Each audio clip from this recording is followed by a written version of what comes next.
Então Pode vamos falar. começar aqui, pessoal. Pode dar, Grazi? Estou liberado? Tá liberadíssimo. Beleza. Então vamos falar hoje aqui sobre ameaça fantasma, tá, pessoal? Falar aqui sobre Fileless Malwares e Logbeans, né? Basicamente, eu vou fazer aqui uma breve introdução do assunto para vocês. Primeiro de tudo, definir o que são Fileless Malwares, né? E definir o que são Logbeans, né? Antes da gente entender como que funciona esse tipo de ataque, porque é importante falar sobre ele no cenário de cibersegurança. Né? Entender também os motivadores, né? O porquê que os atacantes utilizam esse tipo de ataque e por que ele vem crescendo, por que é importante falar sobre isso. Entender o modus operandi, né? Como que funciona esse malware. Aí eu vou trazer aqui um cenário real, tá? Um caso real de firewall malware aqui para mostrar para vocês. A gente vai dissecar aqui a cadeia de ataque, técnica por técnica, né, entender como que funciona. E depois a gente vai vir com a parte, é claro, do Blue Team, né, entendendo aqui medidas de prevenção e monitoramento. E depois a gente vai voltar na cadeia de ataque e aplicar essas medidas aqui que eu vou trazer para vocês. Beleza? Então, antes de tudo, me apresentar aqui para vocês, tá? Como a Grazi disse, meu nome é Bruno Rampazzo, sou Tempester desde o ano de 2022, de fevereiro, né? Entrei aqui no processo de estágio, né? Então, quem está aí de olho, né, para virar Tempester também, fica de olho aí no nosso processo de estágio, né? Faço parte do time de Blue Consulting, nosso time ali de consultoria de SOC. Estudei segurança da informação na Universidade Paulista, né? Sou aqui do Pantanal, Mato Grosso, né? Então, se tiver alguém do Mato Grosso aí, mais especificamente da cidade de Sinop, dê um salve aí pra gente depois, né? E aí algumas curiosidades, alguns hobbies aqui, né? Sou praticante de arquearia, né? Como vocês podem ver aí pela foto, a galera me chama aí de Legolas, de Arqueiro Verde, né? Paintball, Muay Thai também, né? E uma curiosidade é que antes de eu entrar aqui no mundo da cibersegurança, eu trabalhei como médico veterinário também. Beleza? Então, vamos lá, né? Antes de tudo, é importante a gente alinhar aqui as expectativas em relação a esse assunto, né? Porque quando a gente fala de Fileless Malwares, a gente está falando de um assunto muito amplo, né? Um assunto gigantesco. É um universo por si só, né? Então, a gente poderia fazer um Turing Day específico só de Fileless Malwares, né? Passar o dia inteiro falando sobre isso, e não ia dar tempo da gente falar sobre tudo. Então, a ideia aqui dessa apresentação hoje, né, é a gente pincelar ali superficialmente conceitos, né? Entender o que são Fileless Malwares, né? E talvez depois, futuramente, a gente fazer outras palestras ali, se aprofundando mais, né, no bit no byte, como que funciona a parte de injeção de memória, né, que aí é um assunto um pouquinho mais técnico, mais complicado, né.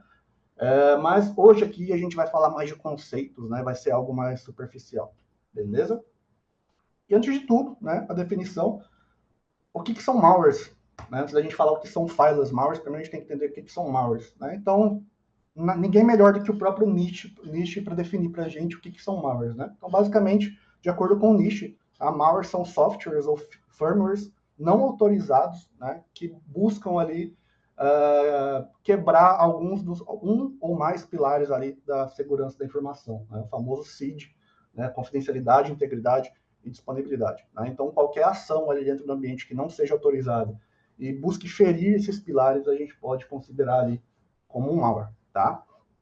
Então, beleza. Eu já entendi o que é um malware. O que é um fileless malware, então? Né? Como o próprio nome diz, né, do inglês fileless, significa sem arquivo. Né? Então, é um malware que ele não possui um arquivo inicial. Ele não parte ali de um executável. Né? Ele não tem um vetor de inicial ali com um arquivo na memória física da máquina, né, do sistema. Mas, pô, eu falei que o malware ele é um software. Como que pode um software ele não ter um arquivo, né, propriamente dito? Por isso que algumas fornecedoras, algumas fabricantes ali de soluções de segurança, ao invés de falar que fileless malware são de fato um malware, eles classificam como uma atividade maliciosa, um conjunto de atividades maliciosas no ambiente, né, que se utilizam ali de ferramentas legítimas dentro de um sistema, né, para executar o seu ataque. E a gente vai entender mais no detalhe como que isso acontece, tá? E aí, de acordo com a Fortinet também, né, fileless malwares, ou ataques fileless, né, ataques sem arquivos, são códigos maliciosos que são executados diretamente na memória temporária de um sistema. Né? E aí a gente entra no que são logbeans, tá? E aí eu sei que existem algumas variações desse termo, né? Tem gente que fala logbeans, tem gente que fala logbas, né? Que são tem gente que fala living off the land apenas, né? Mas aí é mais uma questão de terminologia, né? Living off the land binaries, seria o LAWBIN, né? Mas a gente tem o Living off the Land Binaries and Scripts, que seria o LAWBAS, né? Então, assim, existem essas diferenças de terminologia, mas quando eu falar LAWBINs aqui, vamos entender que eu estou falando de tudo aquilo que é legítimo dentro do sistema operacional, né? Então, para deixar mais claro, o que é Living off the Land, né?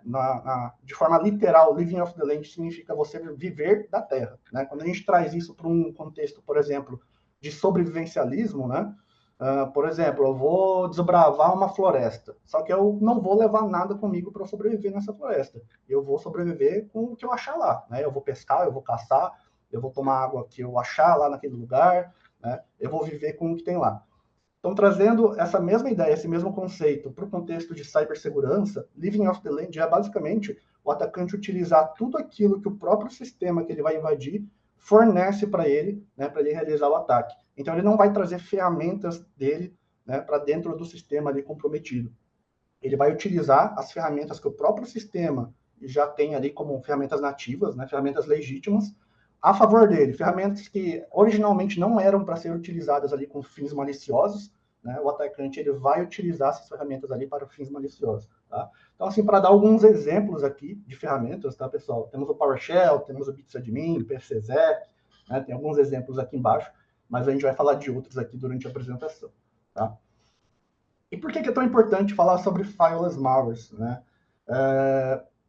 Para a gente entender, né, para a gente responder primeiro essa pergunta, eu estou trazendo aqui um estudo da Sophos, tá? Um estudo super recente, saiu esse ano, referente ao ano de 2024, tá? Trazendo aqui um levantamento de quais são os binários nativos do Windows, né, que são mais utilizados ali em ataques, né? Então, por exemplo, a gente vê ali que o RDP, PowerShell, CMD, eles estão ali no topo, né, de binários nativos do Windows ali que são utilizados em ataques. Não são ferramentas maliciosas, né, são ferramentas nativas, são ferramentas legítimas, né, do sistema operacional, mas os atacantes subvertem ali essas ferramentas para serem utilizadas a favor deles. Tá? Aqui é mais um levantamento, né, comparando como que a utilização dessas ferramentas ou cresceu ou diminuiu, né, comparando o ano de 2023 com a primeira metade de 2024. Tá? Então, a gente vê ali que, apesar de ter algumas variações, não muda muito ali, né, na porcentagem. E aí, o mais interessante, né, pessoal, tem um estudo da Trendmicro também, comparando aqui o ano de 2019 com o ano anterior. Eles mostraram que teve um crescimento de 265%, né, de crescimento ali em ataques fileless, né? Então, quando a gente faz um levantamento, quando a gente segrega ali por tipo de ataque, a gente vê que a maioria aqui se trata de de ataques baseados em script, né, e ataques na memória, que é justamente ali os ataques fileless, né?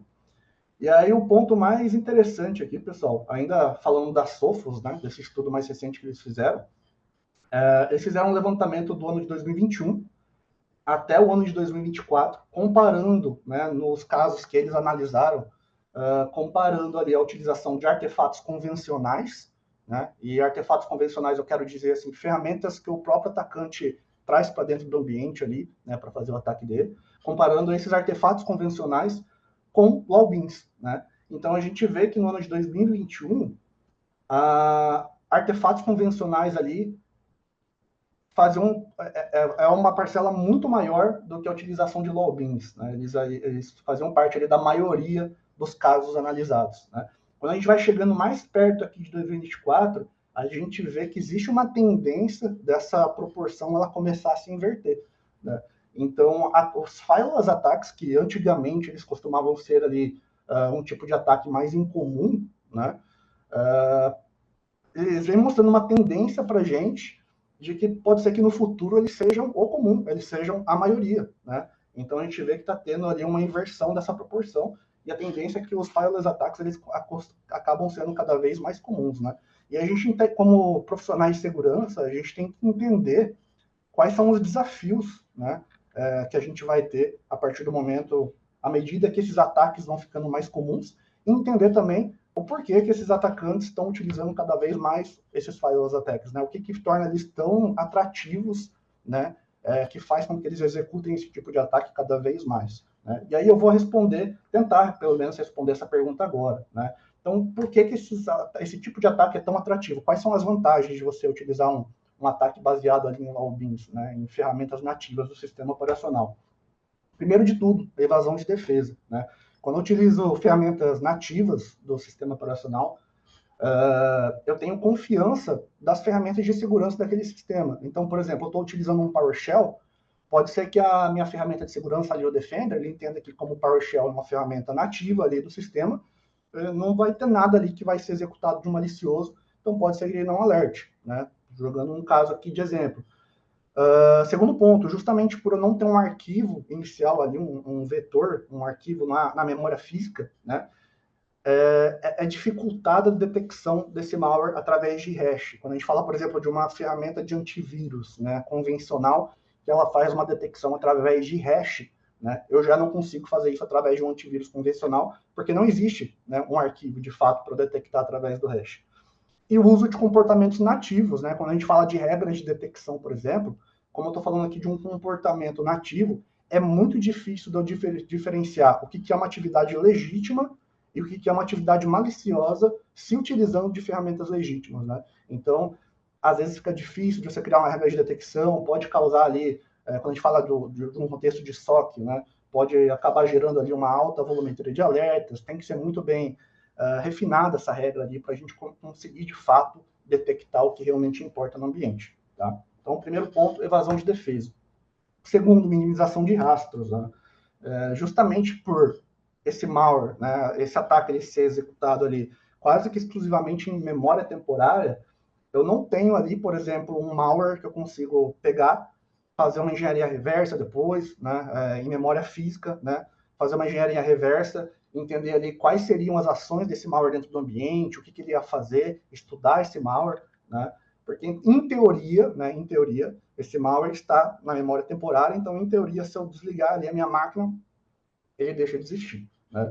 Então, justamente por não ter ali, por ter a ausência de arquivos maliciosos como vetor inicial, em teoria, esse malware deixar de existir quando a máquina é desligada, esse malware ele precisa ter algum tipo de persistência no ambiente, né? Ele precisa garantir que quando essa máquina for reinicializada, né, ele ainda vai manter ali a bandeirinha dele dentro dessa máquina. Então ele cria persistências também, só que através de ferramentas também legítimas do sistema operacional, né? Como por exemplo, tarefas agendadas e modificação de chaves de registro, que a gente vai ver ali no modus operandi mais para frente também, tá?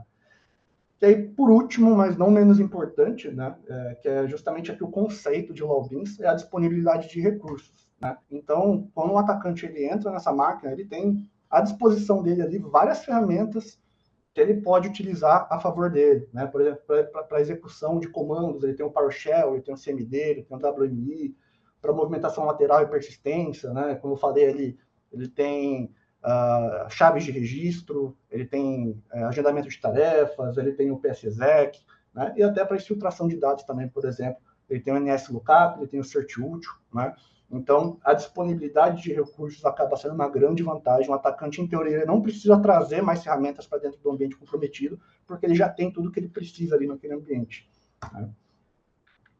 Então, aqui, beleza. Agora que a gente já definiu o que são fileless malwares, o que são LawBeans, né? E por que é importante a gente falar sobre isso, vamos entender como que funciona esse ataque, né? Então, as etapas básicas aqui da cadeia de ataque, né? E aqui, pessoal, como eu falei lá no comecinho, fileless malwares eles são um universo, tá? Então, assim, pode ter variações ali na cadeia de ataque, dependendo de qual objetivo determinado malware quer alcançar, tá? Mas se eu fosse tentar abranger o máximo possível, né, resumir ali quais são as cadeias iniciais básicas na maioria dos cenários de fileless attacks, né, eu iria resumir dessa forma, com essas 4 etapas, tá? Acesso inicial, execução, a persistência, e aí objetivos. E objetivos geralmente é o que costuma mais variar, né, porque como o próprio nome já diz, vai depender ali do que o atacante está objetivando naquele ambiente. Então, acesso inicial, como acredito que a grande parte aqui deve esperar, né?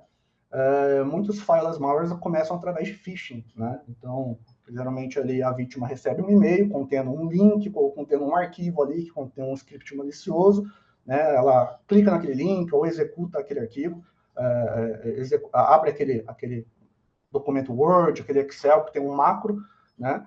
Esse script é executado direto na memória, né, do sistema, e aí o ataque começa a partir daí. Uma outra forma muito comum, além do phishing também, é a exploração de vulnerabilidades, né? Então, às vezes, uma empresa tem ali um web server ali que está exposto para a internet pública, está rodando uma aplicação que está com uma vulnerabilidade, né, nessa aplicação. E aí o atacante ele consegue lá rodar um exploit naquela aplicação e através desse exploit ele já consegue executar código diretamente na memória da máquina que está rodando aquela aplicação e ele já consegue dar andamento no ataque dele a partir daí. Né? Então, duas formas ali principais, não são as únicas, tá, pessoal? Mas são as principais aqui, phishing, né, e exploits. Execução, né? Como que funciona a execução aqui dos scripts, né, no Fireless Attack? Geralmente, né, as ferramentas mais utilizadas são o PowerShell e o WMI, tá? Porque são ferramentas do sistema do Windows, né, que possuem uma integração muito forte com outros recursos do sistema operacional, principalmente falando do PowerShell. Inclusive, atualmente, você consegue utilizar o WMI através do PowerShell, tá? Então, assim, o PowerShell ele tem uma integração muito forte com diversos recursos aí do sistema, né? E geralmente você consegue executar, você consegue trabalhar com esses recursos com altos privilégios também, utilizando o PowerShell. Né? E além disso, o PowerShell oferece também uma vantagem de que você consegue executar scripts ali ofuscados. Né? Então isso dificulta também a detecção do que está sendo de fato executado ali naquele ambiente. E aí, de novo, pessoal, não são as únicas formas aqui, né? Então, eu posso utilizar, por exemplo, em outras formas de execução, através de Java, né, VBS, né, mas as principais aqui seriam através do PowerShell e WMI, que a gente vê bastante esses casos, tá? E aí a persistência, tá, pessoal? Então, como eu falei lá atrás, né, quando eu falei das vantagens do Logins, chaves de registro e pastas de inicialização é uma das formas principais aqui para persistência dentro do ambiente, né? Então, o atacante ele consegue ir lá na pastinha de inicialização, né, das chaves de registro, onde basicamente dentro dessas pastinhas, tudo que tiver ali dentro, né, vai ser executado toda vez que a máquina for iniciada ou que o sistema for iniciado. Então, ele deixa um scriptzinho dele ali, né, para ser detectado, para ser executado toda vez que essa máquina for inicializada. Né? E uma segunda forma aqui também muito comum de persistência é a criação de tarefas agendadas. Né? Então, um atacante ele consegue agendar uma tarefa naquele sistema para que de tanto em tanto tempo a ação ali que ele quer executar dentro daquele ambiente seja executada e dessa forma ele mantém ali persistência dentro daquele ambiente. E aí, por último, os objetivos, né, que geralmente é o que, como eu falei, costuma variar mais, né? Mas o básico de tudo aqui seria a comunicação comando e controle. Até a comunicação comando e controle, em muitos casos, ela acaba sendo um pré-requisito para que o atacante consiga atingir os outros objetivos também, que eu vou falar aqui mais para frente. Tá? Então, comunicação comando e controle basicamente é o atacante conseguir controlar a máquina ali que ele contaminou, que ele comprometeu, através ali de uma máquina dele. Né? Então, ele comprometeu um sistema, através da máquina dele, ele consegue comandar ali aquela máquina comprometida, né? E depois ele consegue fazer outras coisas também, como, por exemplo, a exfiltração de dados, né? Fazer roubo de credenciais, de informações sensíveis, né? E também a criptografia dos dados em alguns casos, tá? Nem todo fireless malware vai ser um ransomware, né? Mas quando a gente fala de ransomware, a gente tem ali a criptografia de dados, né? Muito comumente associada com a exfiltração de dados, que é o cenário que a gente chama de extorsão dupla. Né? Ou seja, o atacante ele criptografa os dados ali do seu ambiente, mas ele também faz a exfiltração desses dados, de forma que você não tenha os seus dados, mas o atacante tenha. Então ele consegue fazer uma extorsão ali com você. Fala, cara, se você não me pagar tanto, né, além de você não ter seus dados de volta, eu vou vazar tudo que eu peguei aqui para a internet. Né? Então, por isso que a gente chama ali de extorsão dupla. Mas, de novo, nem todo fileless malware vai ser um ransomware, tá? Nem todo fileless malware vai buscar aqui criptografar o ambiente. Tem muito caso, principalmente quando a gente fala de grupos avançados, né, os famosos APTs, tem muito caso que o cara só quer ficar ali quietinho dentro do ambiente, espionando, coletando informação, ele não quer fazer barulho, tá? E aí eu vou trazer um caso real de fireless malware aqui, né, para a gente entender, para a gente dissecar esse ataque, que é o malware Graphite, tá? Mas primeiro vamos falar quem que é o grupo por trás, né, desse malware Graphite. O malware Graphite ele foi desenvolvido por um grupo APT, que é o Fancy Bear, né, o APT 28, que supostamente está vinculado ali ao serviço de inteligência do governo russo. Né? E quando a gente fala de grupos APTs, eles estão sempre alinhados ali com os objetivos, com os interesses de alguma nação, né? Então, nesse caso aqui, seria o governo russo. E algumas atuações desse grupo aqui, né, que estão alinhadas com os interesses políticos da Rússia, foi, por exemplo, algumas ações na guerra da Ucrânia, né? Então a gente vai ver que esse malware graphite ele foi executado ali visando pessoas do governo ucraniano um pouco antes de estourar a guerra que a gente está tendo hoje, né? E isso leva até uma provocação que a gente pode fazer, talvez fazer um estudo mais para frente, talvez até fazer uma palestra sobre isso, né? Que leva a gente a pensar até que ponto a gente pode considerar um ataque cibernético um indicativo de que vai estourar uma guerra convencional no futuro, né, entre duas nações. Né? Uma provocação é algo que vale a pena a gente pensar, né, talvez até fazer um estudo em cima disso depois. Né? Então tivemos ali ações voltadas à guerra na Ucrânia, né? Tivemos ali ações voltadas à agência de antidoping na época das Olimpíadas, né? Onde esse APT aqui supostamente vazou algumas informações ali da agência de antidoping que dava a entender que alguns atletas americanos tinham um aval médico para utilizar algumas substâncias ali que, em teoria, não eram permitidas porque eram considerados doping, né? E tivemos também ali aquela questão de e-mails vazados durante as eleições americanas, algumas informações vazadas ali de adulteração nos sistemas ali de eleição, né, nas eleições americanas. Né? Então a gente pode ver ali que são sempre ações que estão alinhadas ali com o interesse do governo russo. Tá? E aí, beleza, sabemos quem é o grupo por trás, vamos falar do malware, então, né? Como que funciona esse malware? Então, tudo começa através de um phishing, como eu falei anteriormente, né? E esse phishing, esse e-mail, ele era geralmente enviado para pessoas ali dentro do governo ucraniano, né? E esse phishing possuía um arquivo PowerPoint, né? Por isso que eu estou trazendo ele aqui para vocês. Eu achei interessante que, geralmente, quando a gente fala de phishing com arquivos, geralmente a gente fala ali de um Word, de um Excel, né? Então, o PowerPoint achei diferente aqui, achei interessante trazer para vocês. Né? E aí, quando a vítima recebe esse PowerPoint, ela abre esse arquivo, lá dentro tem um hiperlink. Né? A gente está acostumado a falar que, geralmente, você é infectado quando você clica no link. Né? Nesse caso aqui, de você só passar o mouse em cima do hiperlink, sabe quando você passa o mouse em cima do hiperlink, dá aquele pop-up, né, para mostrar qual que é o conteúdo daquele link?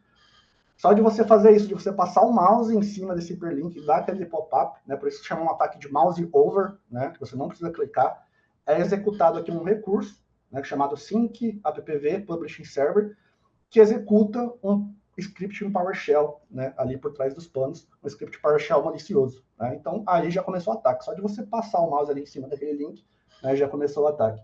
Esse script em PowerShell malicioso, o que ele vai fazer? Ele vai se comunicar com o OneDrive ali do atacante e vai baixar um arquivo ali em JPEG. Só que, na verdade, esse arquivo em JPEG, ele é uma DLL maliciosa ofuscada, né, que ela vai injetar código na memória temporária, na memória RAM do sistema comprometido. A partir do momento que ele já começou a injetar código, executar código na memória temporária, né, ele vai fazer duas ações aqui principais. Primeiro de tudo, modificação da chave de registro para ter persistência, né, conforme a gente viu ali no modus operandi. E depois ele vai também fazer a comunicação comando e controle com a máquina do atacante, né, através da API da Microsoft Graph, por isso que chama Malware Graphite. Tá? Então essa é a cadeia de ataque aqui do Malware Graphite. Ela se encerra na parte de comando e controle. A partir daí, né, o atacante ele pode depois trazer outras ferramentas para dentro do ambiente, né, fazer outras ações, né, pode trazer outros malwares para dentro do ambiente, mas o objetivo final do Graphite seria o comando e controle. Tá? E aí, beleza, falamos aqui de Fileless Malware, falamos como que funciona, falamos por que é importante, mas como que a gente faz aqui, como profissionais de segurança, de cibersegurança, como que a gente faz aqui para mitigar, para detectar esse carinha? Né? Então é muito importante a gente entender esse ponto também, como detectar o fantasma. Né? Então, basicamente, como eu falei que não existe um arquivo ali inicial propriamente dito, né, a nossa melhor aposta aqui seria a gente fazer a detecção através de comportamento. Né? Então, detecção por heurística, ou seja, eu não estou me baseando no hash do arquivo, eu estou me baseando no comportamento que determinado código, determinado script vai ter dentro daquele ambiente. Para isso é muito importante eu entender quais são os comportamentos que eu entendo que são normais dentro da minha organização, né? E fora isso, eu consigo identificar o que não é normal e que se acontecer no meu ambiente eu considero como suspeito e eu tenho que alertar. Né? Uma ferramenta que é muito conhecida aqui por fazer detecção por heurística é o EDR, né? Que ele faz detecção por comportamento. Mas a gente não pode se basear somente em EDR, tá, pessoal? Então é muito importante a gente lembrar que quando a gente fala de um ataque complexo, como o Fireless Malware, é importante a gente lembrar da cebola, né? Não sei se todos conhecem, não estou falando da cebola do Tor aqui, tá? A cebola que eu estou querendo trazer aqui para vocês é o conceito de segurança em camadas, né? O que é o conceito de segurança em camadas? É o garantir que eu tenha várias camadas de segurança no meu ambiente, vários arames farpados, entre aspas, né? Caso uma camada falhe, eu tenho outra, e aí eu tenho outra, eu tenho outra, e assim por diante. Eu não estou baseando a minha segurança em uma só solução aqui, né? Então, basicamente, a primeira camada seria ali pessoas e políticas, né? Então, treinamentos e conscientização de cibersegurança, principalmente no caso do phishing, né? Treinar as pessoas ali para identificar se aquele e-mail que ela recebeu é um phishing, não fazer o download daquele arquivo, não abrir um determinado link, né? Gerenciamento de políticas de segurança, tanto na questão de senhas, né? Eu ter uma troca constante ali de credenciais, não compartilhar credenciais, não utilizar a mesma senha para tudo, políticas de senhas fortes, né? Conceito de política de menor privilégio também, né? Então, assim, o Juninho, nome fictício, ele não precisa utilizar o PowerShell na função que ele desempenha dentro da empresa, né? Mas ele tem permissão para utilizar o PowerShell. Precisa? Não precisa, né? Então, assim, quando a gente fala de mínimo privilégio, é garantir que as pessoas só consigam utilizar, né, de ferramenta dentro do ambiente aquilo que elas realmente precisam utilizar, né? Isso dificulta, por exemplo, um atacante, ele comprometeu uma conta e através dessa conta ele consegue utilizar um monte de ferramentas dentro do sistema ali que, em teoria, aquela pessoa não precisaria ter permissão para utilizar, né? Então isso acaba também já dificultando ali o ataque. Quando a gente fala de perímetro, fazer o monitoramento de tráfego de rede, né? Entender se a minha companhia, o meu ambiente não está se comunicando ali para IP suspeitos, né? Ferramentas de anti-spam, por exemplo, talvez conseguisse barrar ali desde o início aquele phishing que chegou. Né? Quando a gente fala de rede, por exemplo, na rede interna, a segmentação de rede é muito importante, né? Porque ela pode dificultar o atacante, por exemplo, ele comprometeu uma conta, né? Comprometeu uma determinada máquina dentro de uma área não tão crítica dentro do ambiente, só que se as redes ali não estiverem segmentadas, ele consegue pular para dentro de ambientes mais críticos dentro daquela organização, né? Então, a segmentação de rede, ela dificulta que o atacante consiga fazer isso. Né? E o controle de acesso também, né? Será que o Juninho, nome fictício, ele deveria conseguir acessar ali o banco de dados da empresa, por exemplo? Né? Então, o controle de acesso também é muito importante. Depois vemos aqui com a parte de endpoints, né? Falei do EDR, faz ali a detecção por comportamento, a detecção por heurística, né? É muito importante a gente ter esse tipo de solução no ambiente e também gerenciamento de vulnerabilidades. Como eu falei anteriormente, uma das formas principais ali de acesso inicial é justamente a exploração de vulnerabilidades em endpoints. Dados, né? Soluções de backup, por exemplo. Então, quando a gente fala, por exemplo, de casos onde o Fireless Malware ele vai criptografar no ambiente, é interessante eu ter uma forma de realizar o backup ali do meu ambiente, recuperar, né, o meu ambiente caso isso aconteça. E proteção contra a perda de dados, o famoso DLP, né, para garantir que eu consiga detectar caso alguma informação sensível esteja saindo do meu ambiente para algum lugar que não deveria estar indo. E por último, e não menos importante, caso todas essas camadas aqui falhem, né, e eu realmente sofra ali o impacto desse incidente, eu tenho que garantir que a minha companhia ela tenha condições de responder a esse incidente, tá? E eu tenho que também garantir que a minha companhia ela tenha condições de manter a continuidade do negócio. Né? Então, eu sofri um incidente, mas eu consigo garantir que o meu negócio continue ali funcionando mesmo à frente desse incidente. Então, são várias camadas, tá, pessoal? Não estou me baseando só em uma solução aqui, não estou me baseando só num EDR, né? Me baseando só em uma coisa aqui. São várias camadas aqui para a gente ter uma segurança mais robusta. É como eu falei, a gente vai voltar aqui na cadeia de ataque aplicando alguma dessas medidas, né? Então, aqui no comecinho, quando eu falei do phishing, poderia, por exemplo, aplicar uma ferramenta de anti-spam, né? Talvez a parte de treinamento e conscientização aqui de cibersegurança impedisse que o usuário abrisse aquele e-mail, fizesse o download daquele arquivo, né? O EDR aqui talvez pudesse detectar quando é executado aquele script de um PowerShell através de um PowerPoint, né? Não é muito comum um PowerPoint acabar executando um script em PowerShell no ambiente, né? Então o EDR ele conseguiria detectar isso, né? A comunicação que a máquina faz com o OneDrive do atacante para baixar aquele JPEG, talvez eu conseguisse monitorar através do tráfego de rede, a injeção de DLL maliciosa na memória RAM, né? De novo aqui coloco o EDR também como uma possível solução, e aí a comunicação com a máquina aqui no comando e controle, através da API do Graph, também monitoramento de tráfego de rede, né? Você vê que tem uma comunicação saindo do meu ambiente para algum IP que não é muito, um IP suspeito, né? E por último, não menos importante, é muito interessante eu ter também uma solução de gerenciamento de informações e eventos de segurança, o famoso CIEM, né? O que o CIEM vai fazer aqui no meu ambiente? Basicamente, o CIEM ele vai ingerir e centralizar informações, logs de diferentes fontes de dados no meu ambiente, né? Então, por exemplo, coloquei alguns exemplos aqui: telemetria de sistema operacional, tráfego de rede, ferramenta de segurança, né? Então, todas as informações que o meu ambiente está gerando, eu centralizo, eu envio isso para dentro do CIEM, né? E lá dentro do CIEM, eu consigo criar regras de detecção. O que é uma regra de detecção? Basicamente, são condições, né? Quando essas condições forem atendidas, elas vão gerar um alerta para dentro do SOC, né? Aí esse alerta vai ser investigado, né? O pessoal de CSIRT vai atuar, vai definir se aquilo de fato é um incidente, não é, e aí vai ter toda ali a tratativa daquele possível incidente em cima disso, tá?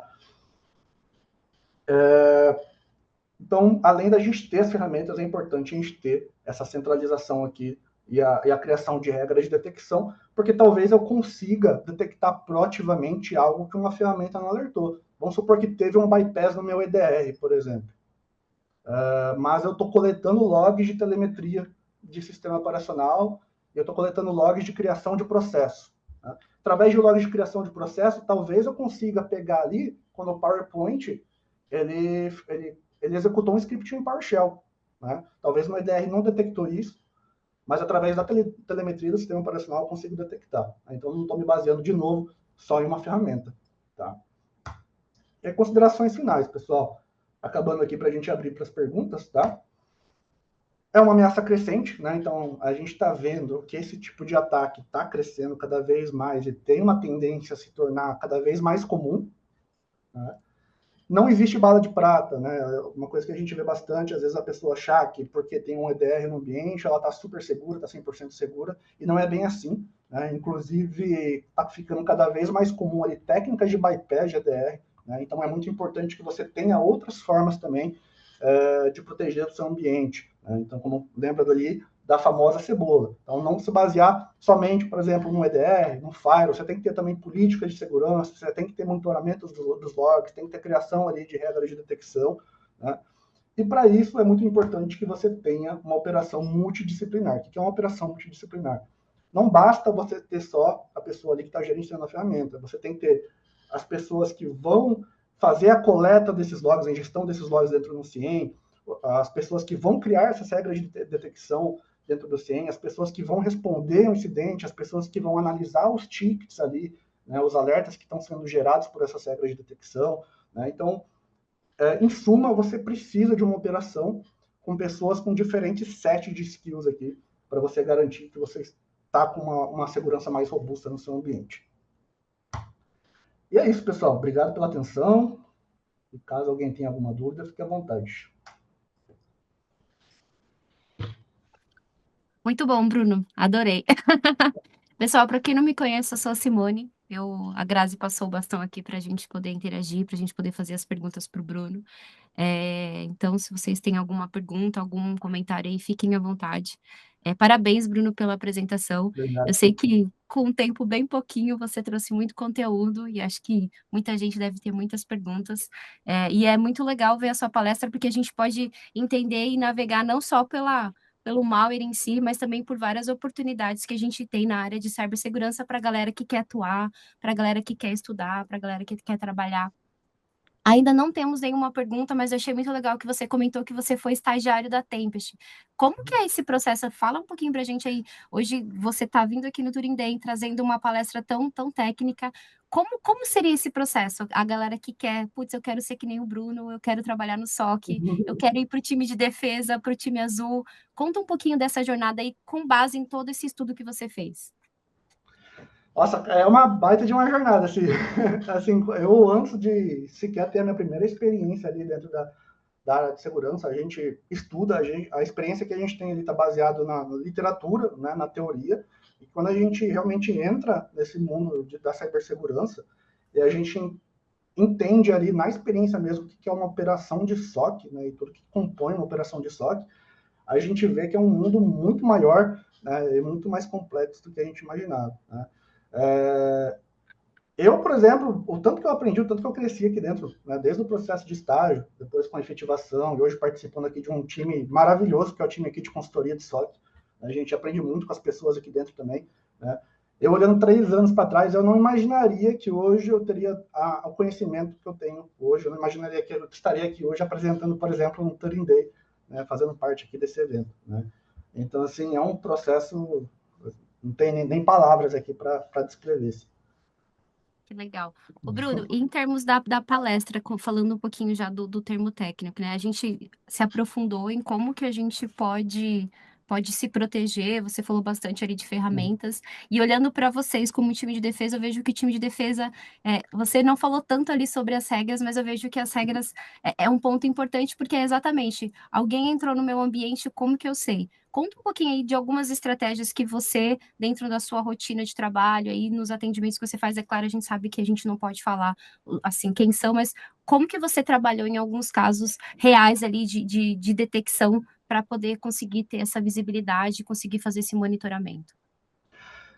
Não, perfeito, boa pergunta. Assim, a gente, como time de consultoria de SOC, né, todas as ações que a gente traz para dentro de um cliente, todas elas têm um motivador, né? A gente traz aquela solução, aquele caso de uso, uma sugestão, né, de forma consultiva, com um motivo por trás daquilo, né? Então, um trabalho muito legal que a gente faz, por exemplo, a gente tem um cliente do setor X, né?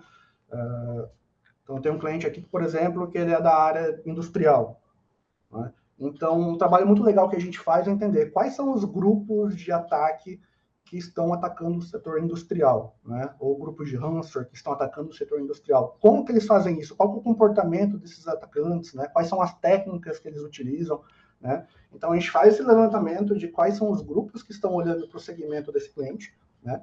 E depois a gente faz um levantamento dentro do ambiente do cliente, o que eu tenho ali de data sources, o que eu tenho de soluções que eu consigo utilizar, né, para fazer ali uma correlação com essas técnicas que são exploradas, eu consigo utilizar esses data sources, essas soluções, para proteger esse cliente, né, utilizar os logs que esse cliente envia ali no CIEM, para a gente criar detecções, né, ou às vezes até mesmo sugerir uma ferramenta que o cliente não tem, mas que seria interessante ele ter para se proteger de um determinado cenário, né. Então, a gente faz bastante esse tipo de trabalho voltado ao que vem acontecendo ali no cenário global, direcionado ao segmento ali dos nossos clientes. Tudo tem um motivador ali por trás.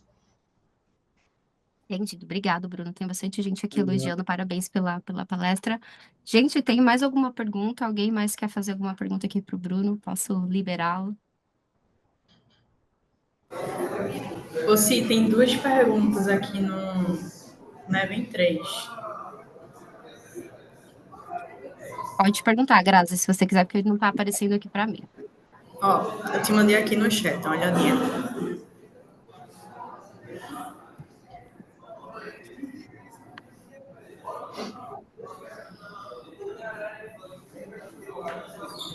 Eita lasqueira, que é uma bíblia. Ó, as verificações completas realizadas pelo Windows Defender ou por outros antivírus são eficazes? Ou geralmente capturam apenas malwares mais simples e facilmente detectáveis? Em um cenário de suporte a um usuário, qual seria a melhor forma de garantir a neutralização de uma suspeita? Apenas formatar o sistema seria suficiente ou seria necessário um procedimento mais avançado, como a sobreposição completa da memória Zero Fill? Quem perguntou foi o Lucas Silva Guimarães. Beleza, vamos lá. As ferramentas de segurança, elas estão em constante evolução, tá, pessoal? Assim como qualquer solução de segurança aqui, elas estão em constante evolução. Então, por exemplo, pode ser que o Defender inicialmente, ou quando a gente fala de EDR em geral, CrowdStrike, né, inicialmente não tenha detecção para algum tipo de comportamento, né, mas elas estão constantemente ali buscando cobrir uma gama maior de cenários, né? Então, por exemplo, saiu um cenário aqui hoje de um ataque que não tinha acontecido antes, pode ser que agora essa ferramenta não detecte, né? mas eles conseguem incluir isso dentro do escopo de detecção da ferramenta, e a ideia é que ela comece a abranger esses cenários mais novos. Tá? Sobre a parte, né, do que fazer caso uma máquina seja comprometida, né, a ideia, sim, é fazer a sanitização daquela máquina, né, até quando a gente fala do NIST, né, o NIST, ele exige que você faça tanto a sanitização, caso de fato tenha sido confirmado ali que teve um incidente naquela máquina foi comprometida, foi infectada, né, o próprio NIST, ele exige que seja feita a sanitização daquela máquina e que, inclusive, depois da sanitização, seja feito ali um double check se não tem nenhum artefato residual ali daquele possível malware naquele ambiente. Tá? Entendido. E aí tem uma outra pergunta também do Lucas Mais Pereira de Souza, que ele fala: Bruno, parabéns pela apresentação e pelo tema abordado.